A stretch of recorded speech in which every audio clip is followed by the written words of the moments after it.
মাত্র ৩ সেকেন্ড। একটা সুপার কারেরও যা লাগে তার চেয়ে কম সময়ে চিতা ছুঁয়ে ফেলে। ঘন্টায় ১২০ কিলোমিটার গতি। জানেন কি, মানুষের গতির চেয়ে এরা প্রায় ৩ গুণ দ্রুত।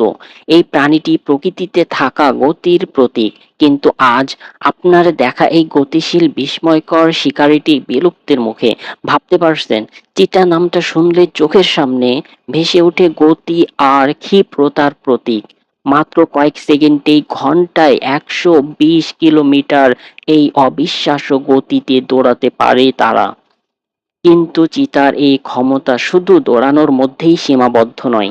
এর হালকা এরোডাইনামিক শরীর, শক্তিশালী পেশি এবং স্পাইকের মতো ধারালো নখ এটিকে করে তুলেছে পৃথিবীর সবচেয়ে নিখুঁত শিকারী। এদের লেজটি যেন একটি স্ট্যাবিলাইজার, যা এমন অবিশ্বাস্য গতিতে দৌড়ানোর সময় মুহূর্তের মধ্যে দিক পরিবর্তন এবং ভারসাম্য রাখতে সাহায্য করে। এদের চোখে রয়েছে এক বিশেষ ক্ষমতা, যার দূর থেকেও শিকারকে স্পষ্ট দেখতে পারে। কিন্তু আজ প্রকৃতির এই বিস্ময়কর সৃষ্টিটি বিলুপ্তির পথে। জানেন কি, পৃথিবীতে এখন মাত্র ৭,০০০-এরও কম চিতা অবশিষ্ট আছে। কি কারণে এই অবস্থার সৃষ্টি হলো?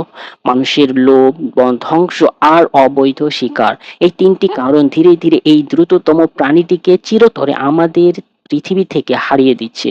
যদি আমরা এখনই সচেতন না হই, তাহলে হয়তো আমাদের পরবর্তী প্রজন্ম শুধুমাত্র বইয়ের পাতায় এর ছবি দেখতে পাবে। আসুন আমরা সবাই মিলে এই দ্রুততম সুন্দর প্রাণীটিকে বাঁচাই। চিতা সংরক্ষণ নিয়ে আপনার মতামত কি? কমেন্ট করে জানান। ভিডিওটি ভালো লাগলে লাইক করুন, বন্ধুদের সাথে শেয়ার করুন। আর এমন দারুণ সব তথ্য জানতে চ্যানেলটি অবশ্যই সাবস্ক্রাইব করুন প্লিজ।